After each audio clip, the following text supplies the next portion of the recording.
Welcome to the Lost Sci-Fi Story channel. If you're ready, let's begin today's story. The train never made a sound, which was unsettling in a way that ordinary silence could never achieve. It didn't hum, didn't vibrate, didn't even pretend to justify its existence with mechanical noise. It simply moved, through vacuum, through starlight, through the quiet arrogance of human engineering that insisted friction itself was an outdated inconvenience. Most passengers had learned to ignore it. The man hadn't. He found himself tapping his fingers against his knee, just to prove that something in the universe still responded with a satisfying, physical rhythm. He sat in a seat that had molded itself perfectly to his posture 5 minutes after boarding, which felt less like comfort and more like being quietly analyzed by furniture. Across the aisle, a translucent being flickered in and out of visibility, apparently arguing with itself in at least 3 timelines. Behind him, something with too many legs was eating what looked suspiciously like a glowing suitcase. No one seemed concerned. Interstellar travel, he had concluded, was less about exploring the universe and more about developing an impressive tolerance for things you absolutely did not want explained.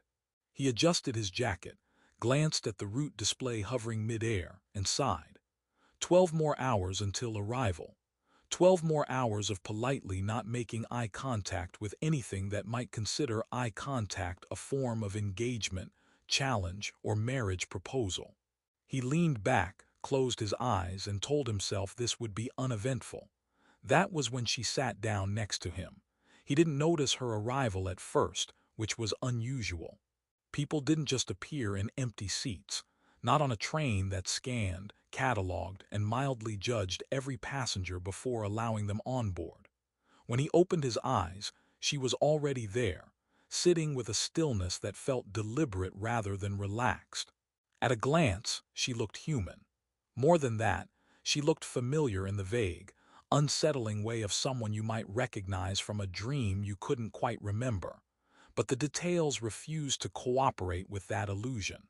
Her skin held a faint iridescence, subtle enough to escape immediate detection, yet impossible to ignore once seen. It wasn't a color so much as a suggestion of colors, shifting gently when the light touched her at certain angles. Her eyes were calm, but when she blinked, something inside them fractured briefly into delicate geometric patterns, like reflections in broken glass that somehow reassembled themselves instantly. He looked away, then looked back, then looked away again, because staring at strangers was generally discouraged across most known civilizations. "Long trip," he said, immediately regretting it. Of all the sentences available in the vast library of human language, he had selected the most aggressively obvious one. She turned her head slightly, her gaze settling on him with a softness that felt measured. "All journeys are long," she replied. He blinked. "Right, of course, philosophical answer. I walked into that one." A faint smile appeared on her lips. It lingered just a fraction longer than expected, as if time itself had politely paused to accommodate it. He cleared his throat. "I meant the train ride, specifically. The very literal, not existential train ride." "I understood," she said. "Good. That would have been embarrassing for both of us." There was a brief silence. Not the awkward kind, something quieter, almost intentional. He shifted slightly in his seat, suddenly aware of how very normal he was in comparison to whatever she was. The train jolted. It wasn't a violent motion, just enough to remind everyone that even perfection occasionally hiccuped. A tall, insectoid passenger standing in the aisle wobbled dangerously, its many limbs scrambling for balance in a way that suggested dignity had already been abandoned. Without thinking, the man stood up. "Here," he said, gesturing instinctively. But he wasn't looking at the insectoid. He was looking at her. There was a brief, confusing pause where his brain attempted to process its own decision-making. He had meant to offer his seat to the struggling passenger. That had been the plan. A simple, socially acceptable act of kindness. Instead, he found himself standing awkwardly, arm extended toward the woman beside him, as if he had just volunteered for something he didn't fully understand. She looked at him, then at the seat, then back at him. "Are you certain?" she asked. He hesitated for exactly half a second, the precise amount of time it takes to realize you've made a mistake but are too committed to undo it. "Absolutely," he said, with the confidence of someone actively betraying his own common sense. The insectoid passenger stabilized itself and shuffled away, apparently resolving its crisis independently, which made this worse, much worse. The woman rose gracefully, then sat down in his seat without urgency, as if this had always been the intended outcome. Up close, the faint shimmer of her skin became more noticeable, like light bending in ways that didn't quite follow the usual rules. He suddenly became very aware of how close he had been sitting to her before. "Thank you," she said. "You're welcome," he replied, now standing in the aisle with no clear plan for what came next. He glanced around. Every other seat was occupied. Of course they were. The universe had an excellent sense of timing when it came to mild personal humiliation. "Well," he muttered under his breath, "this is a strong start to the journey." He grabbed a nearby handhold, steadying himself as the train resumed its perfect, silent glide through the stars. For a moment, everything seemed normal again. Then he noticed something. The overhead lights above their row flickered, just once, barely perceptible, and then they stabilized. He frowned, glancing up. "Please don't tell me the train is judging my life choices now," he whispered. The woman didn't respond, but he could have sworn her smile returned, just for a moment, as if she knew something he didn't, which, he suspected, was going to become a recurring problem. The train insisted on being perfect, which made its imperfections feel like gossip whispered too loudly. Somewhere between two unpronounceable star systems, a notification chimed, not through speakers but directly inside the passengers' heads, like a polite thought that didn't belong to them. "Routine scan," the voice said. "Please remain calm." The man blinked. "I am calm," he whispered mostly to himself. "This is my calm face, very calm, extremely calm, borderline inspiring honestly." No one reacted. A gelatinous passenger across the aisle briefly formed what might have been a thumbs up before dissolving back into a puddle of indifference. The man tightened his grip on the overhead handle, suddenly aware that routine in space travel often meant unexpected but legally covered. The woman sat beside him, unmoving. He glanced at her. "You ever notice how routine always sounds more threatening when it's said telepathically?" She turned her head slightly. "Your species associates silence with safety. Ours does not." "Yeah, well, we also associate voices in our heads with other problems." Her gaze lingered on him for a moment longer than necessary. Then she looked forward again, as if the conversation had already concluded in ways he hadn't caught up to yet. The scan began. Thin beams of light, no, not light, something more selective, slid through the cabin, passing over passengers with quiet precision. They didn't illuminate, they evaluated. The man felt one pass through his chest, cold and clinical, like being politely judged by a machine that had already made up its mind. "Great," he muttered. "If it finds anything embarrassing, I'd like to formally apologize in advance." The beam moved on. When it reached the woman, it hesitated. Not stopped, hesitated. A fraction of a second too long, long enough for the man to notice, long enough for the air itself to feel like it had forgotten what it was supposed to do next. He tilted his head. "That didn't look routine." She didn't answer.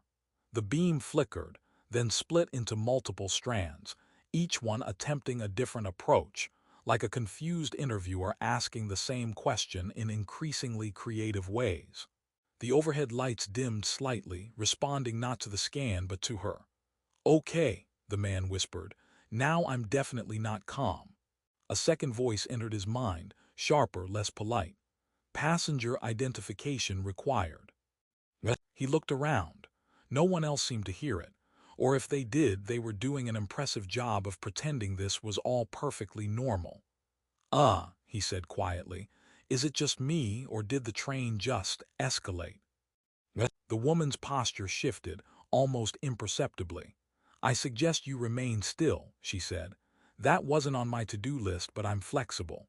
The beam intensified. For a moment, the geometric patterns in her eyes became visible again, sharper this time, like something waking up behind them. The air around her seemed to bend, not dramatically, just enough to make nearby edges lose their certainty. The voice returned. "Passenger does not match registry." "Well," the man said under his breath, "that's rarely a compliment." A soft click echoed through the cabin, not mechanical, decisive. From the far end of the carriage, a panel slid open, revealing figures that did not belong to the quiet chaos of civilian travel. Their movements were synchronized, deliberate, the kind of coordination that suggested training, purpose, and a complete lack of interest in small talk.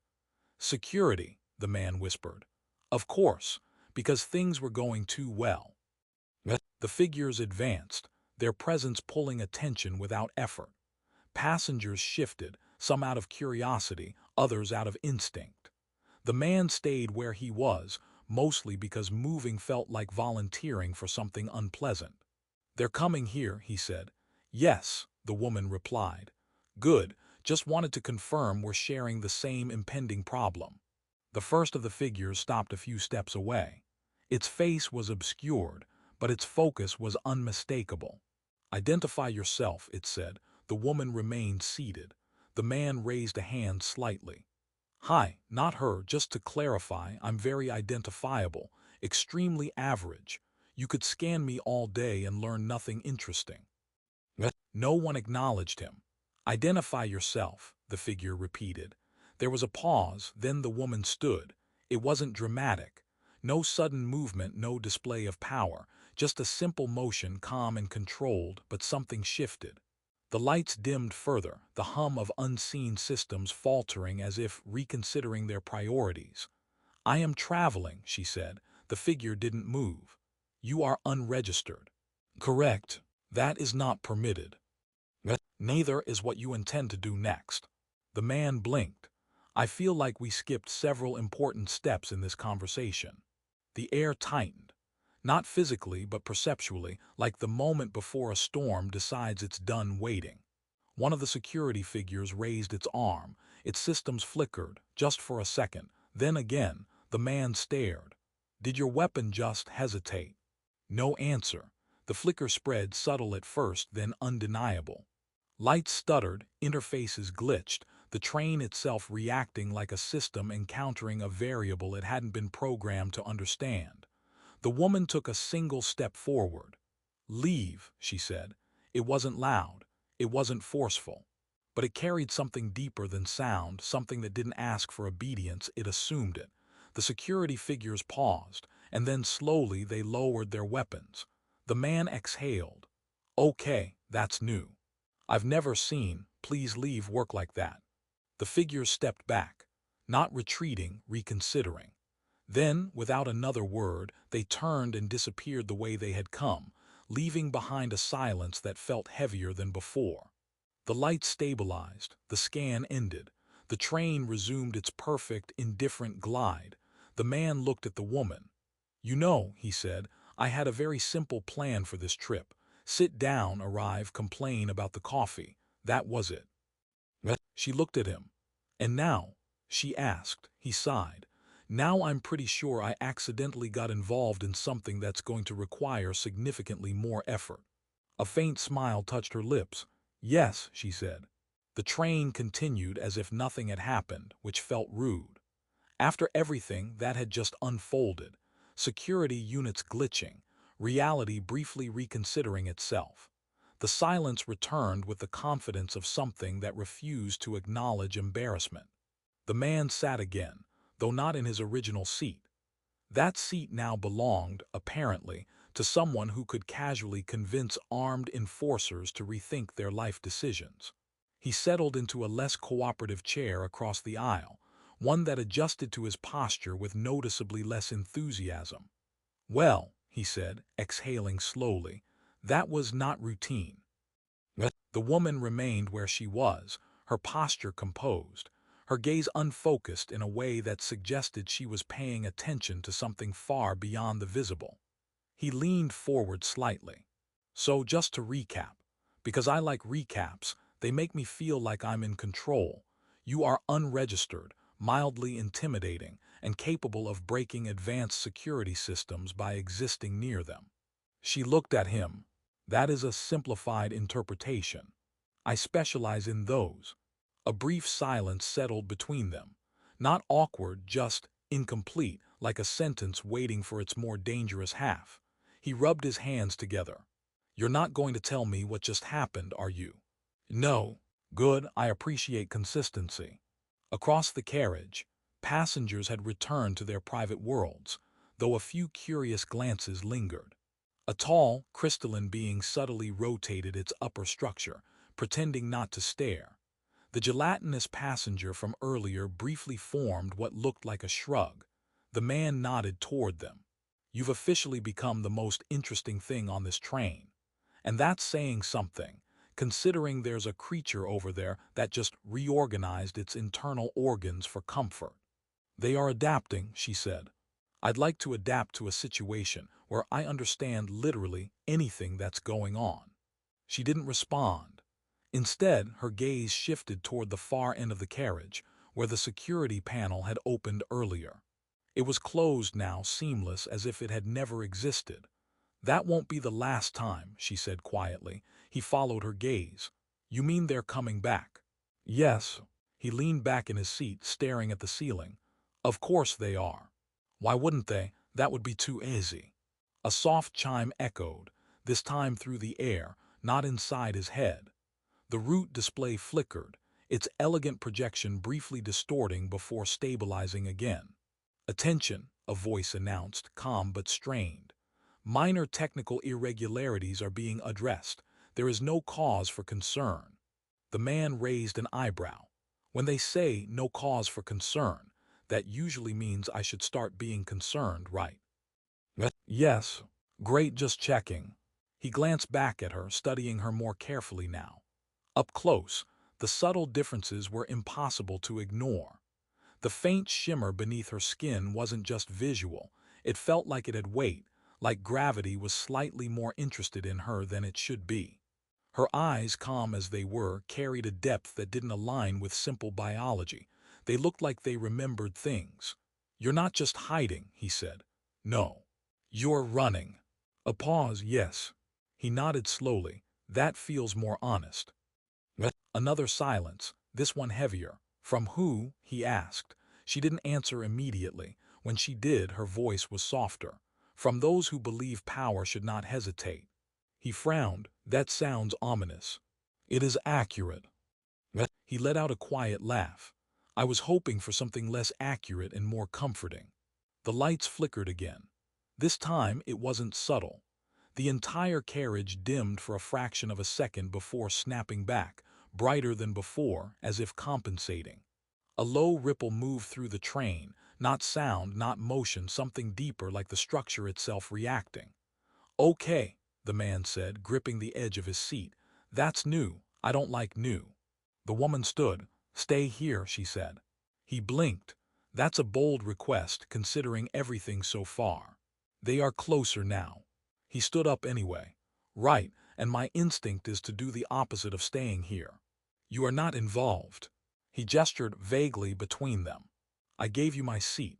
I feel like that counts as involvement at this point. For a moment, something in her expression shifted, not amusement, not frustration, something more complicated. Yes, she said, it does. The far panel slid open again. This time, more of them. The security units entered with less hesitation, their movements sharper, their presence heavier. Whatever confusion had affected them earlier was gone, replaced by something colder, more certain. Passenger, one of them said, its voice cutting through the air, you are in violation of transit protocols. The man raised a hand. I feel like we've already established that. Repeating it doesn't make it better. No reaction. The woman stepped forward. The air changed. Not visibly, but the edges of things seemed less stable, like reality itself was reconsidering its alignment. The lights dimmed again, not failing but yielding. "You will leave," she said. The units didn't lower their weapons this time. Progress, the man thought. Unfortunate progress. One of them stepped closer. Authority requires verification. She tilted her head slightly. "You can feel it. I require data." She took another step.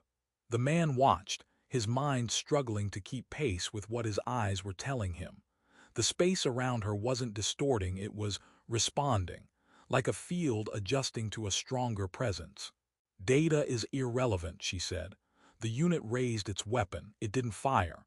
Its systems flickered again, but not like before. This wasn't hesitation. This was resistance. Something unseen pressing back, quietly but firmly. The man exhaled.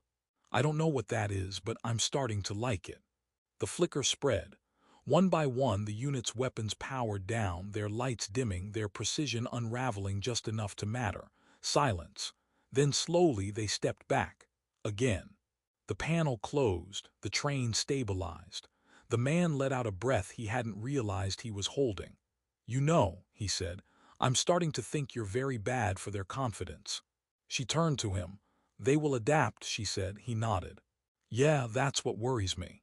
She looked away, toward the invisible stars beyond the train's hull. "They always do." The train began to slow, though there was no sensation of deceleration, only a quiet shift in the way the stars aligned beyond the transparent panels. The route display flickered once more, then stabilized, announcing arrival in a tone that tried very hard to sound ordinary.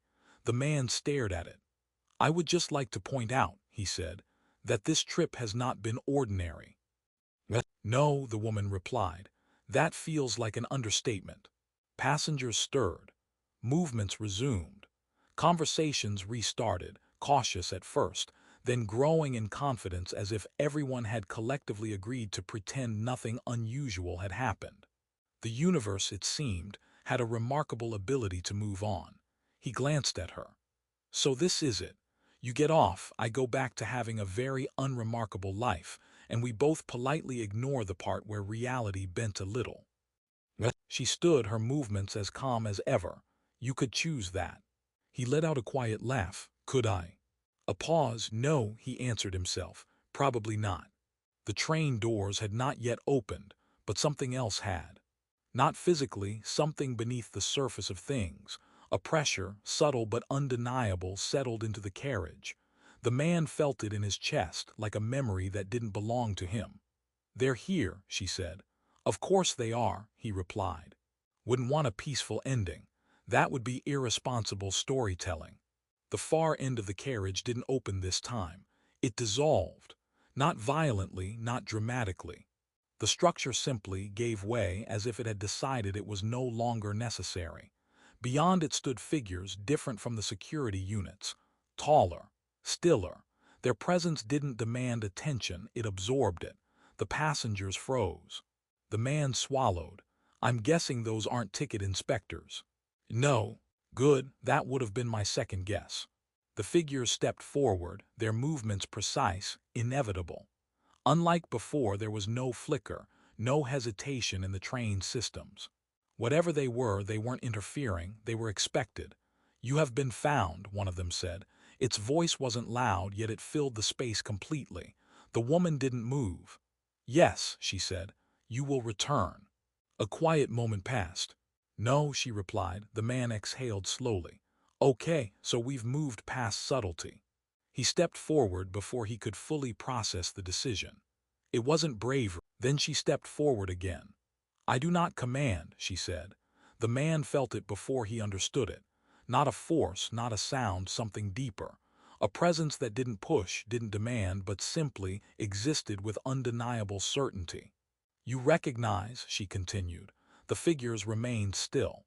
The space between them shifted, not physically, but in meaning. The man didn't have the words for it, which was frustrating because he liked words. Words usually helped. This didn't. One of the figures lowered its head slightly. Then another. The man blinked. "Oh, that's new. I like this version." "You hesitate," she said. "We acknowledge," the figure replied. "Then leave." A long pause. Then slowly they stepped back.